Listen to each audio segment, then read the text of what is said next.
What's up, y'all? Welcome back to my channel. Today we're going to be talking about the process of me actually moving to Houston. So like the budgeting, me driving my car, just like the planning and how I found the apartment and things like that.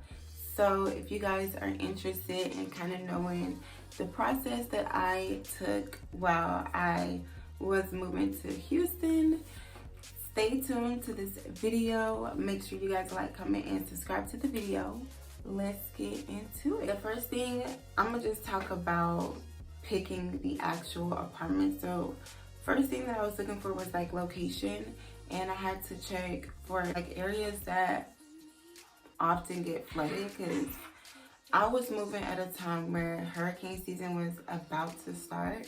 So I really wanted to be cautious because it was gonna be like my first time moving here. I really wasn't gonna know too much information or anything like that. So I was trying to, be on the safe side. So for the first year, honestly, I didn't want to stay directly in the my shirt is messed up.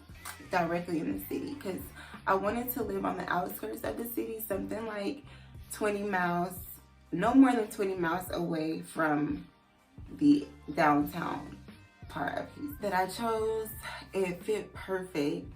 Like it's rarely flooded. It's literally like 19 miles, like right up under my little area that I wanted it to be in. Literally perfect for me. It's a quiet area and it's kind of similar to how I would be living in Atlanta somewhat. Because this is my first year here, I kind of just wanted to feel out the vibes and just see what I would be even into, where I would be at, what I would be doing the most at before I really, because I want to get a house. So that's the goal. That's pretty much the behind the scenes that went into the process of me choosing that apartment. And then, like I said, I picked out my top 5 and then I went to go tour them. And then I decided off of that. So in the tour, basically what I looked for was good location, right? I looked to see, it didn't have to be a gated community, but I preferred a gated community. But the apartment that I actually chose is not a gated community.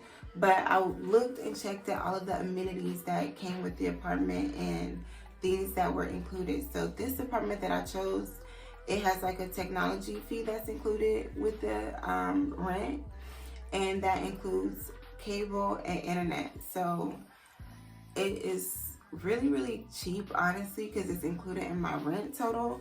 So that's kind of what really went into the factor. Like I was like, this includes a lot of things. It came with like the valet trash and stuff like that. So a lot of the features that I originally wanted were included in the apartment. It had a really good space for just me and my son. So it was perfect for me. The area was clutch. So I was chill. The area was perfect. But went into budgeting. So now that I chose the apartment complex, I pretty much had set out like a financial budget for the next 3 months. And I had already been saving up. Depending on what bills I had due at the time, I would put a higher percentage away if I had a higher bill amount due. I wanted to have $4,000 saved up before I moved out, just as like savings for a rainy day. So I saved up $4,000, and at this time I was already living with a family member, so it was a lot easier for me to save money because I wasn't having to pay an extremely high amount for rent. So that was like it's a blessing. I ended up saving up to $4,000, and then I basically like saved up a certain amount for the applications as well. When I was looking through the different apartments and things that I would notate along with the amenities was like the fees and things that came with applying, because that was like the very first thing that I needed, like the deposit and stuff like that, an estimate. So I notated all of those in like my little notebook that I had. So I totaled that out. I set aside a set amount that was strictly for the applications, just in case I needed to fill out multiple applications, which I did. I applied and stuff like that. And then I got the welcome letter, which basically told me like how much it was going to be for me to pay at move-in, and the prorated rent, basically what I was going to be paying and like just a statement for the year. Set the move-in date. So now that I had the move-in date set, I started planning how I was gonna travel. I decided to drive my own car there, which I had basically got it serviced.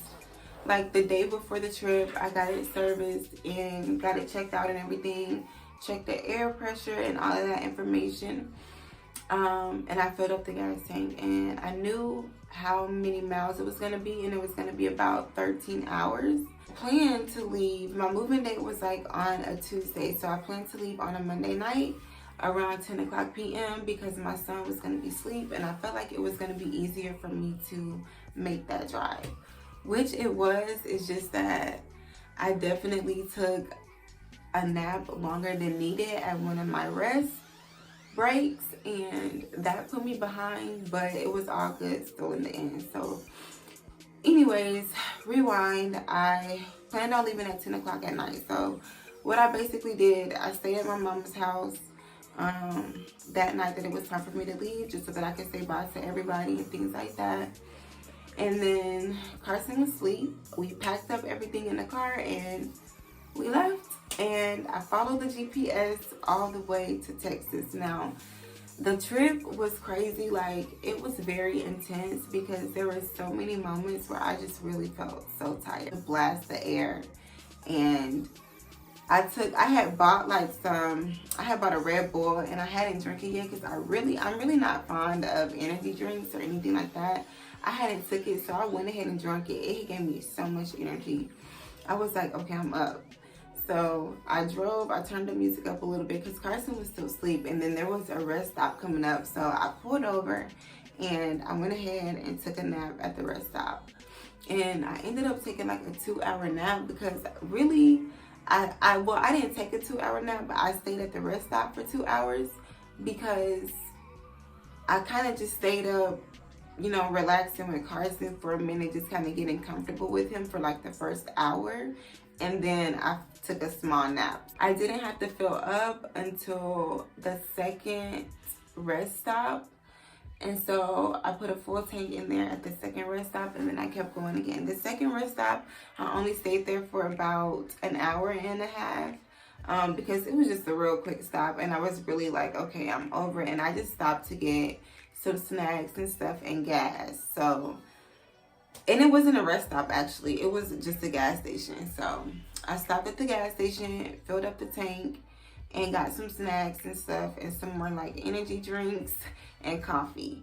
And so then I got back on the road, and whoop, whoop, whoop, time go by, finally get to Texas. Then I pull into the apartment complex, sign all the papers that I needed to sign, which did take like an hour because I don't know why it took so long. It just took so long. Well, it felt like it took so long to me to sign all the papers, and I got the keys.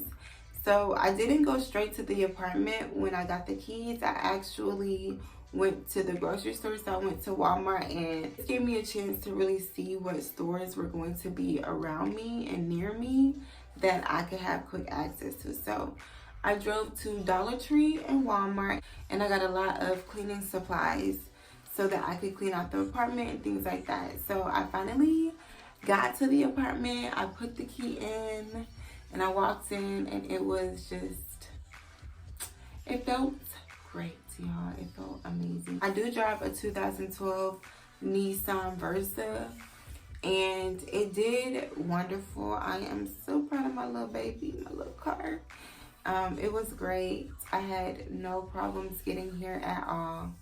And I'm so thankful. I know I'm just covered by prayers with my family and everything. So I'm just so thankful that it was a safe trip, because I was low-key scared driving with my son and just me and him late at night. Like I told you, I was real tired. Like I got very tired, but thankfully everything went smooth, and the trip, it wasn't as bad as I thought it was. Now, it was tough.